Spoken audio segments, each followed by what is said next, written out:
Okay, Dreamer Plays. Hi guys, welcome back to my channel. Today we're going to talk about my first impressions of Seven Knights Rebirth.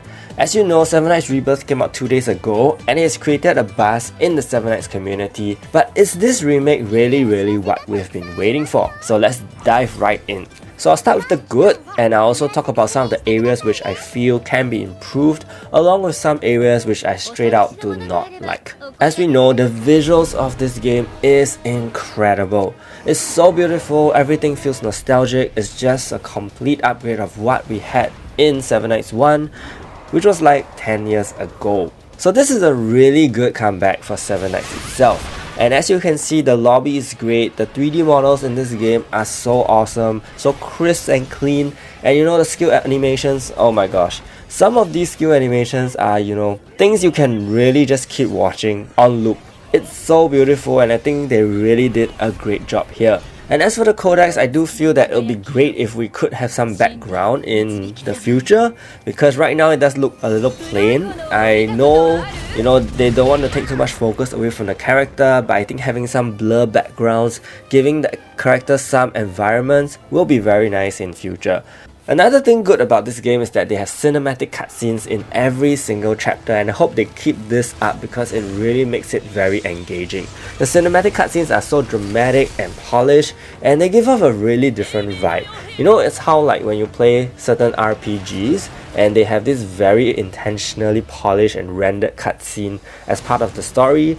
Yeah. As you can see, they have it here as well. And you can also revisit them in the NAYS records if you like. There's also quite a bit of story and dialogue that is going on, and the story is entirely different from what we previously know. So instead of Evan trying to rescue Karin this time, you are trying to find the owner of the Necklace of Destruction. And you also get to see a lot of familiar faces very early on in the game. For example, right here you do see Platine featured already in chapter 3, which was something we did not get before. And I think that it's because this franchise has lasted over 10 years and we do have the liberty now to pull all the characters together to create a better story out of it. And it's very nice to know that these units will eventually come back later on. And I think a lot of people have the same question going on, whether farming is going to be the same. So I need to stress that this is a remodeled version of the Korean version of Seven Knights, not the global version. So whatever we as global players know may differ slightly, but overall I would say farming is pretty much the same. So you can go through all the settings, set which specific spots in your formation you want to replace fodders with, put 1 DPS, choose your formation, choose the skill queue. Everything is pretty much the same and very streamlined.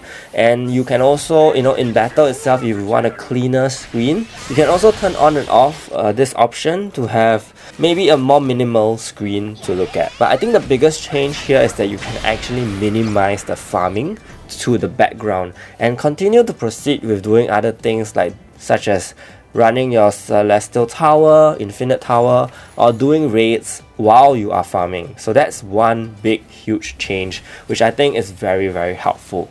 But on that note on farming, I would say the cost to farm is very high. Key cost is quite heavy because you need 6 keys for every run, and keys don't come quite easily, I feel. You have to let time pass to let it generate, or you just get it from events or dailies and weeklies, or you can use rubies like we always did before. But at this point I think rubies are quite precious, so there is some form of opportunity cost that you need to think about right here. And keys are basically stamina, so stamina is pretty limited. I mean, this game even tells you that you have been playing for a certain number of hours, so please go touch grass. So I mean, it almost feels like they don't want you to hang around too much. So even while fighting bosses and farming, there is no such thing as targeting in the gameplay, which I think could be a problem, because when I was fighting Iron Devourer, I feel like I don't need to hit the middle head, right? But it just didn't go that way sometimes, and also because I don't have Asura, which places taunt in the middle head. So yeah, it was pretty difficult to get a good run, and this again comes back to having the lack of heroes for certain content early on because you're just not pulling enough. So these are some things that I feel like the game could improve over time. Another good addition to the game is that you can actually talk to your characters and interact with them, as well as for pets. So you can actually put them here in this castle. You can actually engage with them in conversation. So for example, right here, I'm actually talking to Rachel and asking her why she actually fought Eileen. And I did this on the live stream as well, and the reply was quite interesting that she said that I shouldn't be asking such questions because it is politically and militarily wrong. So yeah, it's actually very nice to finally be able to see some personality in the heroes that you have come to know for over 10 years. Right? And there's also this new thing called the pet area. So you can actually hatch pets from eggs now. And it kind of reminds me of another game as well. And you can actually also feed your pets with stuff, and in that way grow their levels and skills. So I think it's just more interactive compared to the past. There's also a lot of fan service I feel for the game, not in terms of hero visuals, but fan service in the way that they put in a lot of lore that we already know, or you may not know. And if you go to the codex, you can actually find long stories of each heroes. There are also musical parts you can play from previous soundtracks from the Seven Knights games, and I think this is such a great throwback because music really does bring back a lot of memories, right?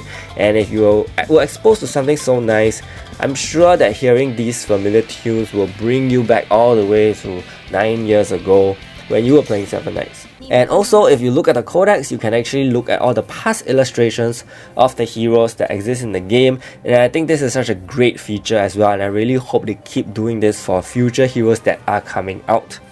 The next thing I would like to talk about is the skill queue in PvP. So this is actually something new. Basically, you can see which heroes are going to attack next coming on. Okay, but I also think that this is a little something that we are not too attuned to observe right now. It may come into greater play in future, which I feel that is completely kind of different right now because the battle system now is slightly different, where you need to use 2 basic attacks before you can use a skill, and the same applies to the enemies. So in that way, you know, in the past, heroes were just using skills whenever they were available, so it was more cinematic and dramatic in terms of battle.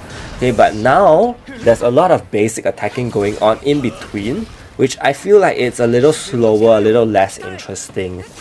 In terms of difficulty, I think difficulty kicks in pretty early, which is kind of surprising. Okay, even at chapter 4, you will face some difficulty in clearing the bosses already. Especially Bane, such a Bane. And I think it's okay to have difficulty in a game, but at this point you just feel like, you know, you can only do so much and to clear the boss. Like even after I have enhanced the gears that I have, of course the substats may not be great. I'm kind of back to the grinding phase whereby I have to grind the fodder that I have gotten to actually use them to increase the capabilities of my current heroes. So to me, it's kind of like a very early stop to that initial story pushing phase. And also relating to that, because you cannot push story that quickly, you are actually being capped out by tickets, gacha tickets. So you cannot pull for the heroes that you really need. So it kind of goes in a backward cycle. I think this cycle started quite early in the game, so I'm not too sure if they will be balancing any of the bosses. Yeah, but for players that are still new and not sure where they should proceed, this could be kind of like a, oh, then what should I do now? You know? So yeah, I think it's pretty early. And moving on to another big disappointment I have will be the gearing system. They literally took the 2015 gearing system and just copied and pasted it in a 2025 game. I'm so shocked that we actually need to still pay gold to unequip gear. Like, how is that a thing? And I really hope they get rid of this because it is very annoying to pay gold to unequip. It's something so basic that almost in any game you can just flexibly unequip gear. Even if you change gear within your heroes, you need to pay gold, which is really dumb. And also the gear substats in this game are random, similar to other games as well, and it is also pretty annoying.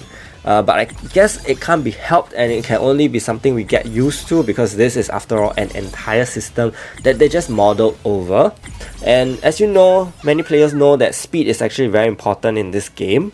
Speed determines whether you go first in your PvP, but thing is, speed is not actually available. The speed set gear is not available in the game yet. I'm not sure if it will come out in future. It probably will, Maybe because they don't want to put it at launch because it will upset the balance of the game. Maybe we'll get a new raid boss which has the speed gear. I'm not sure. But yeah, at this point, the only way to get speed is really based on your gear rolls. So if you really want to do well in PvP, then you really have to grind for the gear. You really have to try your best to get speed rolls, and you probably will end up very frustrated. They could, make it payable in future. Yeah, I don't know. But my point is the random re-rolling for substats is actually a system that I really do not like. So I'm also not too sure about this, but please correct me if I'm wrong.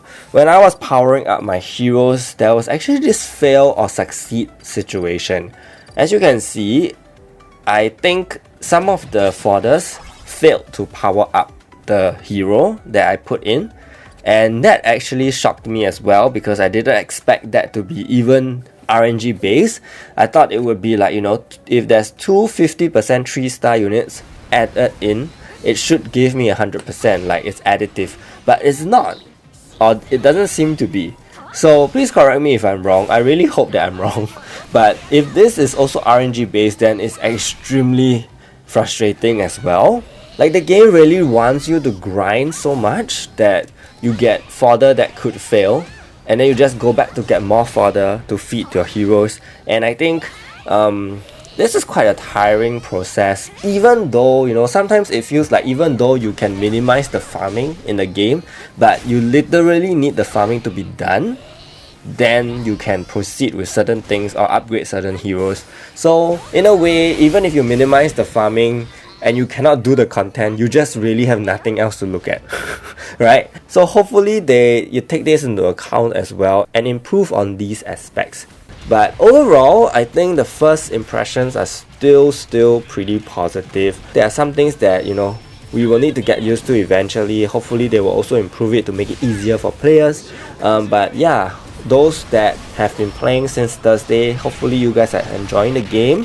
And those who are waiting for the global version, I'm sorry there's no date yet and I cannot give you an answer for that. But just stay tuned, keep up with the videos and news. Okay, I'm sure they will be pushing out the global version pretty soon because most of the things, there's actually a lot of English stuff in the game already.